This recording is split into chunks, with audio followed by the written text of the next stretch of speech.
अभिती सांगितली. आमच्या अभितीचा परिचय 25 वर्षापासून गाजलेलाच आहे आणि मी नेहमी सांगत राहतो, मी अखंड बेवडा गंजट्टी रिक्षाचा माणूस. मी स्वतःच्याच लायकीचे नव्हतं, जगाच्या लायकीच्या होऊ बनवू शकत नाही. आणि परमेश्वराचे कार्य मला करण्याची सद्बुद्धी परमेश्वराने द्यावं, एवढीच बुद्धी भगवंताला मागून माझ्या परिवाराला द्यावं. धन्यवाद ताई. यानंतर या ठिकाणी आज आम्हाला अनुभव मार्गदर्शन घ्यायचे आहे. कदाचित मी लिहिलेले नावं सुटत असेल तर मी भगवंताला क्षमा मागते, शेवकांना क्षमा मागते. आणि ज्याही शेवकांना किंवा मार्गदर्शन करण्याकरता अवघ्या 10 मिनिटांमध्ये त्यांना आपलं मार्गदर्शन सांगावं अशी माझी आग्रहाची विनंती आहे. आदरणीय बाबाचे सेवक चंदूभाऊ सेलोटकरजी हे सुद्धा आपलं थोडक्यात अनुभव व्यक्त करावं अशी मी त्यांना विनंती करतो.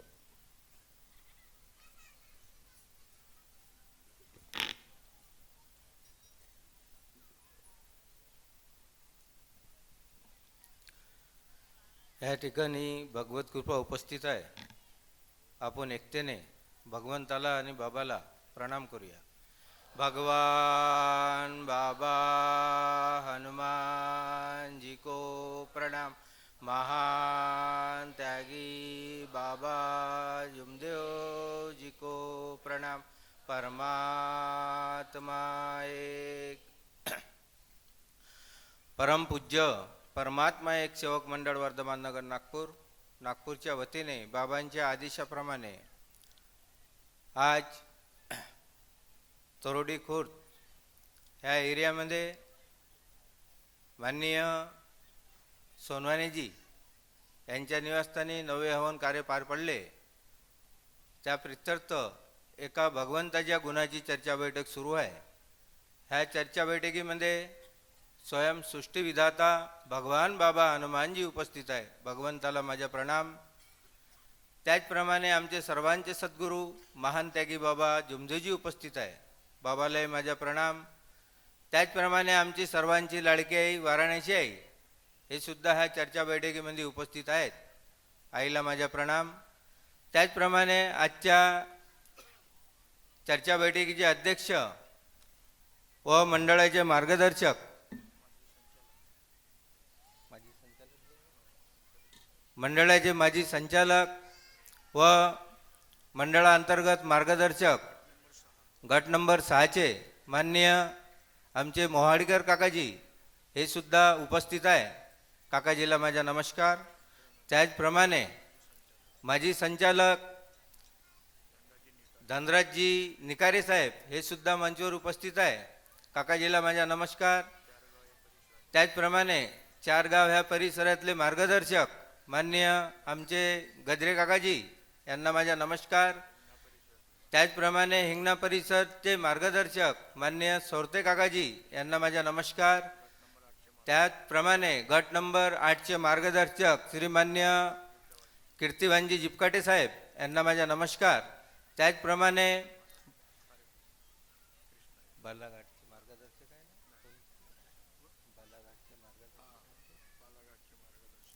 त्याचप्रमाणे बालाघाट या परिसरातले मार्गदर्शक कोलते काकाजी यांना माझा नमस्कार. त्याचप्रमाणे मंडळाअंतर्गत कार्यकर्ता आमचे भास्करभाऊ पराते यांना माझा नमस्कार. त्याचप्रमाणे मंडळाअंतर्गत कार्यकर्ता आमचे डबभाऊ आणि मंच मोठा आहे. संपूर्ण मंचावर उपस्थित कार्यकर्ता मार्गदर्शक मंडळी, समोर बसलेले सर्व सेवक सेविका, बाळगोपाळ सर्वांना माझा नमस्कार. त्याचप्रमाणे आजचे संचालनकर्ता व ह्या परिवाराचे मार्गदर्शक व ह्या एरियातले मार्गदर्शक माननीय गट नंबर 8च म्हणतो, गट नंबर 8चे मार्गदर्शक श्रीमान्य शंकरजी हेळाव साहेब यांना माझा नमस्कार. मला थोडक्यामध्ये अनुभव सांगायला सांगितले आहे, तर मी माझ्या थोडक्यातच अनुभव सांगणार आहे. काऊन की मला ह्या मंचवर मार्गदर्शक मंडळी बसलेली आहे आणि खरंच आम्हाला बाबाच्या तत्व शब्द नियमा अंतर्गत आम्हाला मार्गदर्शन मिळणार आहे. या मार्गामध्ये मी एक व्यसनी होतो आणि व्यसन म्हणजे कसं, काहून की ह्या मार्गात यायच्या अगोदर माझ्या लग्नाच्या पहिले मी दारू पाणी नॉनव्हेज ह्या सगळ्याच्या दूर होतो. लोक मला हसायचे, दोस्त भाई किंवा रिश्तेदार जे म्हणायचे का हा नुसता पंडितसारखा वागते, ना अंडा खात ना नॉनव्हेज खात ना काही पेत. माझ्या भगवान म्हणजे मी हेच सोचलं होतं का आपलं काम करणे आणि आपली परिस्थिती कशी उंच येईन याच्याकडे माझे लक्ष होतं. जीवनामध्ये मी बहुत काही कष्ट उचललेले आहे आणि कामं केले आहे, पण चोरी शब्द मला त्याही वेळेस समजत नाही होता ना आज बी नाही समजत. कोणाकोण कसं लुबाडायचे आहे मला तवाही नाही समजत होतं ना आज बी नाही समजत. फक्त त्याही वेळेस काम करणं ना आपली परिस्थिती कशी सुधारायची आहे हे पाहणं. माझ्या लग्न झाल्यानंतर माझ्या सासूरवाडीमध्ये माझे साडे वगैरे हे सगळं घरानं असं भेटलं का व्यसनी. आणि मी साधासुद्धा, तर जसं जेवायला बोलवते तर ते आपलं पेनं खाणं करत होते आणि जेव्हाही खातच नाही. तर माझे साडे वगैरे म्हणायचे माझ्या पत्नीला का कसे जेवाई आहे, थोडंसं डल्ली बी नाही खात आणि थोडं पेत बी नाही. तर माझ्या पत्नीनं मला आग्रह केलं का तुम्ही त्यांच्या मान ठेवा आणि थोडीशी पिऊन पहा. माझी पत्नी सांगते हा अनुभव आज माझ्या मुखातून ऐकून घ्या. थोडंसं पिऊन पहा, यांच्या मान ठेवा, मग तुम्हाला नॉनव्हेज खाता येईल. तर मी तिच्या मान ठेवला आणि त्या कार्याला सुरुवात झाली. थोडी थोडी करता करता अशी भयानक व्यसन वाढलं आणि नॉनव्हेज बी खाणं चालू झालं. सुधारलं नाही. तिला वाटलं मुलं लहान आहे आणि हा तिला बोसचे तिच्या मैत्रिणी म्हणायचे शालताईला मालूम आहे काय हा माणूस चांगला होता आणि कसा झाला. आता ते कायले सांगते मी न असं म्हणलं म्हणून का नाही. तर प्रत्येक तरीकेचे डॉक्टर उपचार झाले, कुठेही ते व्यसन सुटलं नाही. शेवटी आमच्या समोर ईश्वररावजी वारंवार हे ह्या मार्गात आले होते आणि हेळव भाऊ बी ह्या मार्गाशी जुळले होते. मला माहीत होतं यांची परिस्थिती कशी होती आणि हे यांना किती व्यसन होतं. मी म्हणलं हे एवढे लोक सुधरू शकते तर मी काहून नाही सुधरू शकत. तर ह्या मार्गामध्ये 2003 मध्ये माझा प्रवेश झाला. प्रवेश झाल्यानंतर मार्गदर्शकाकडे गेलो. माझे मार्गदर्शक गोविंदरावजी पराते काकाजी. मी पहिले गुरुजीकडे गेलो होतो. गुरुजींनी सांगितलं का तुझे घर जवळ पडते त्या ठिकाणून तू कार्य घेऊन घे. 2003 मध्ये ह्या मार्गामध्ये प्रवेश झाला. 2004-05 जसं कार्य चालू झालं तर मला आज बी नाही समजत छूट शब्द म्हणजे हा का. मी माझ्या कार्य सांगतो. मार्गदर्शकाने 3 दिवस 7 दिवस 11 दिवस 21 दिवसाचे जे कार्य चालू झाले तर 21 दिवसाचेच कार्य करत गेलो. एक दिवस माझ्या मार्गदर्शक म्हणते, तुझी काही खायची इच्छा होते का? मी म्हणलं काय? काही नॉनव्हेज गिनवेज रे म्हणे. तर म्हणलं असं काही नाही आहे. तर म्हणे तू एक काम कर, 2 दिवस तू खाऊन घे आणि मग ये माझ्या इकडे. 2 दिवसाचा शब्द दिला. तिसऱ्या रोजी कार्यकर्त्याच्या घरी गेलो. आज मालूम नाही 2 दिवसाचा शब्द घेऊन 1 महिना जाते नाही जात. बऱ्याचशा कम्युनिटी आहे, मार्गदर्शकाला मालूम आहे. कार्य कंटिन्यू झाले आणि त्यागाचे कार्य मला 22 महिन्यामध्ये मिळाले. 22 ते 23 महिने झाले होते.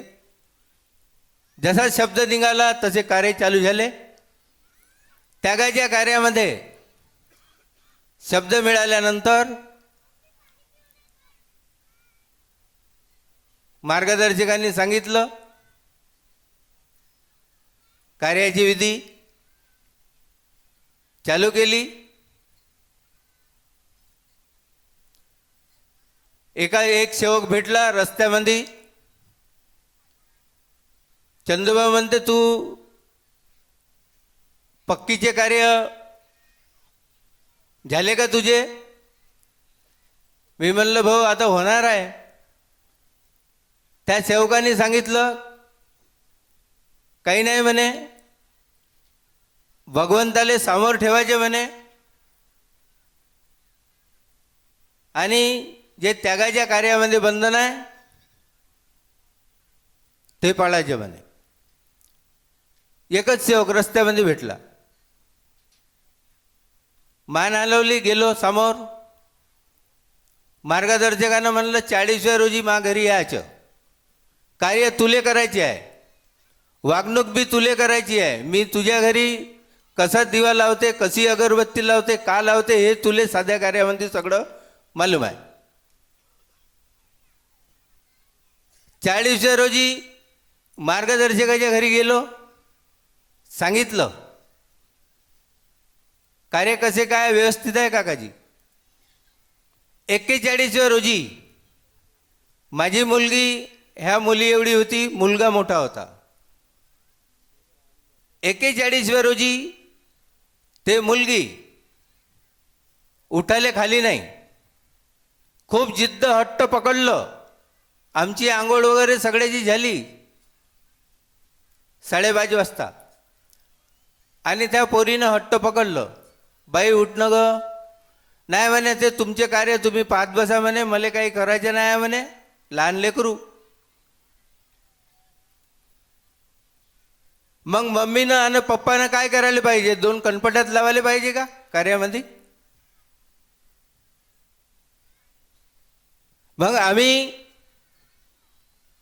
सकाळच्या विनंतीने सायंकाळच्या प्रार्थनामध्ये जेव्हा शब्द बोललो ते आठवण आलं, राग आणणे बंद करणे. ह्या साध्या कार्यात असो या पक्क्या कार्यात असो, आम्हाला हे बाउंड्री आहे, राग आणणे बंद करणे. राग नाही आणला तर विकार नष्ट होतो.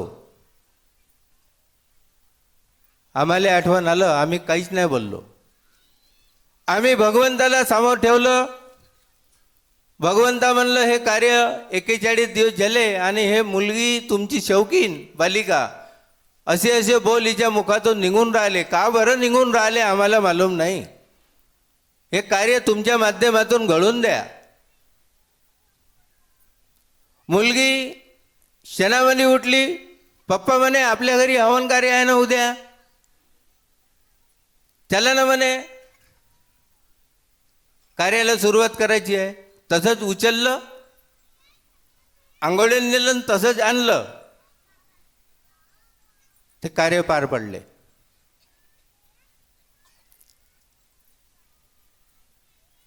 मला तेव्हापासून मी भगवंताला जेव्हा बी जेही मागितलं तर सगळ्यात प्रथम काय मागितलं? भगवंता बाबानं दिलेले 4 तत्व, 3 शब्द, 5 नियमानं चालण्याची सद्बुद्धी द्या. मला द्या, माझ्या परिवाराला द्या,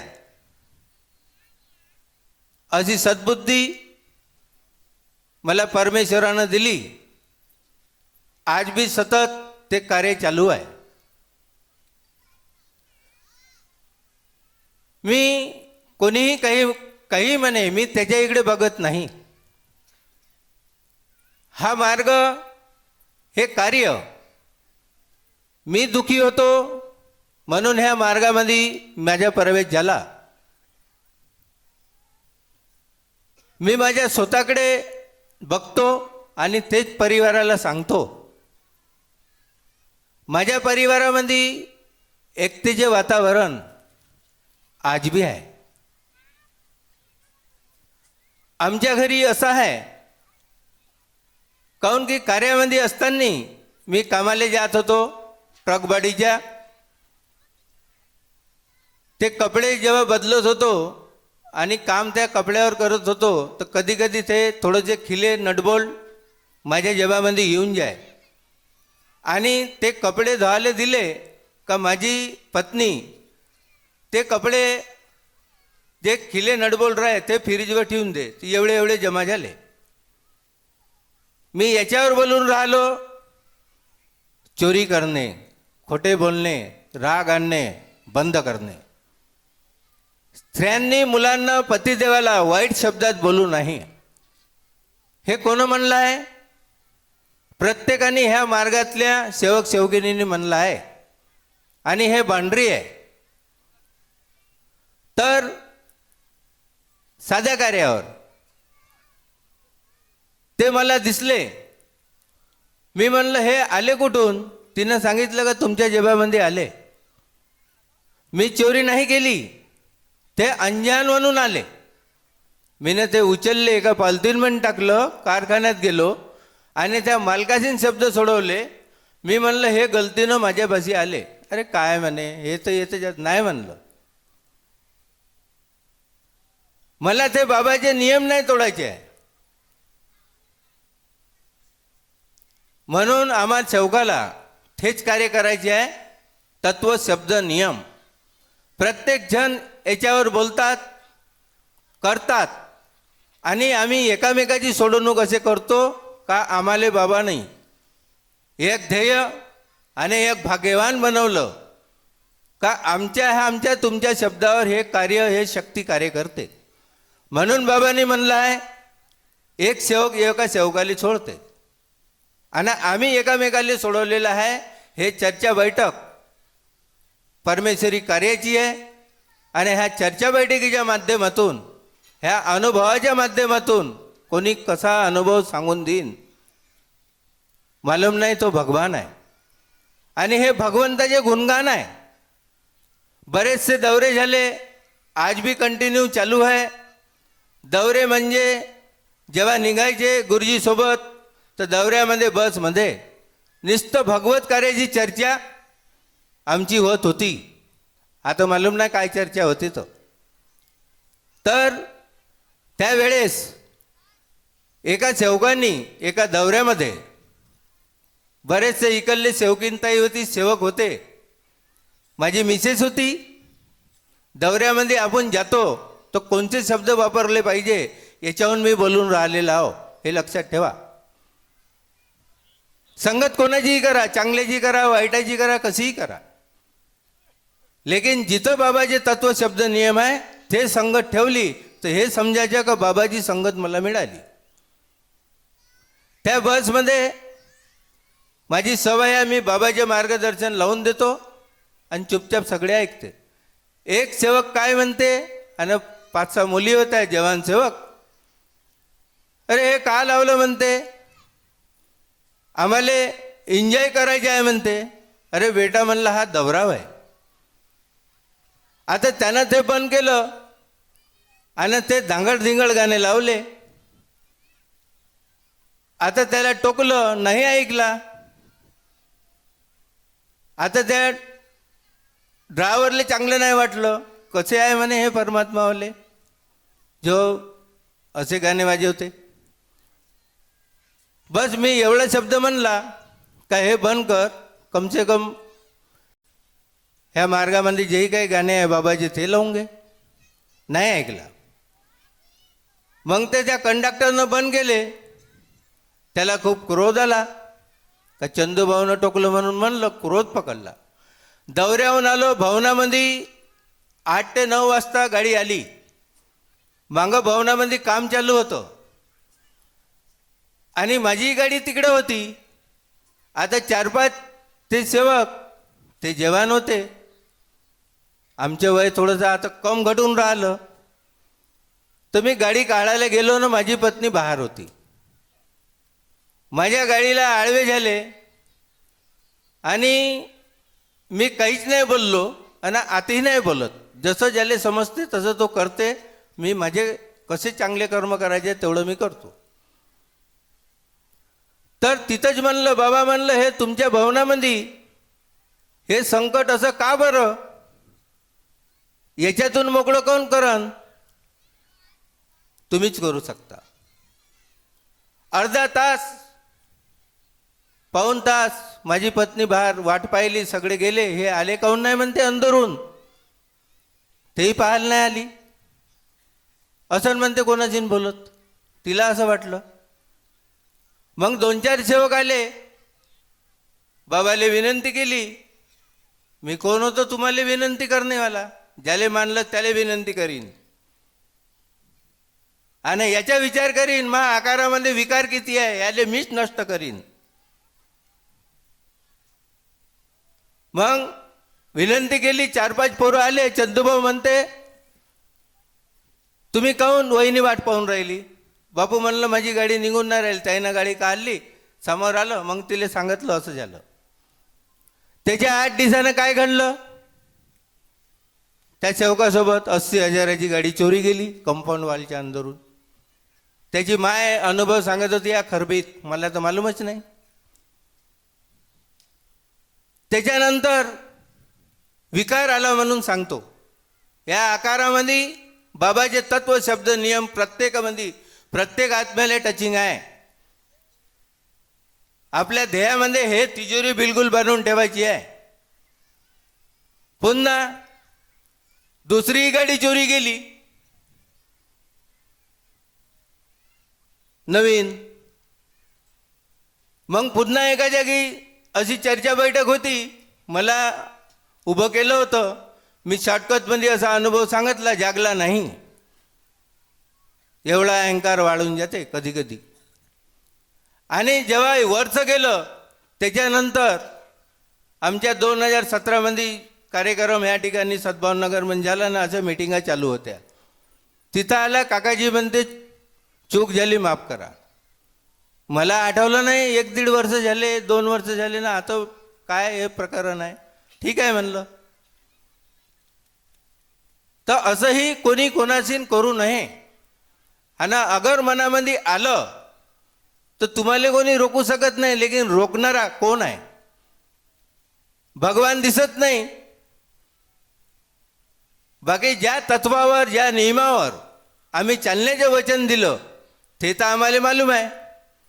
आणि 4 तत्व, 3 शब्द, 5 नियम हे भगवंताचे अंग आहे. जो आमच्या अंतरी हे स्वतः आम्ही तयार केलेले आहे. तर प्रत्येक सेवकांनी जागृत व्हा. आणि आम्ही जागृत झालेलो आहोत. आमचं अज्ञानपण ह्या मार्गाच्या पहिले होतं. ह्या मार्गात आल्यावर अज्ञानपण नाही आहे. म्हणून प्रत्येकाने बाबाचे तत्व, शब्द, नियम काय आहे आपल्या नियमावलीमध्ये पाहून घ्या. मंडळाने नियमावली काढली आहे आणि त्या नियमावलीच्या अंतर्गत समजदार बना. एकामेकामध्ये समजुता घाला आणि एकामेकाचे हात पकडून आपण समोर समोर चालण्याचा प्रयत्न करू आणि बाबांच्या आदेशाचे पालन करू. तुम्हीही करा, मीही करीन. एवढे 2 शब्द बोलून मी माझ्या शब्दाला इथंच विराम देतो. सर्व सेवकांना, सेविकांना माझ्या नमस्कार.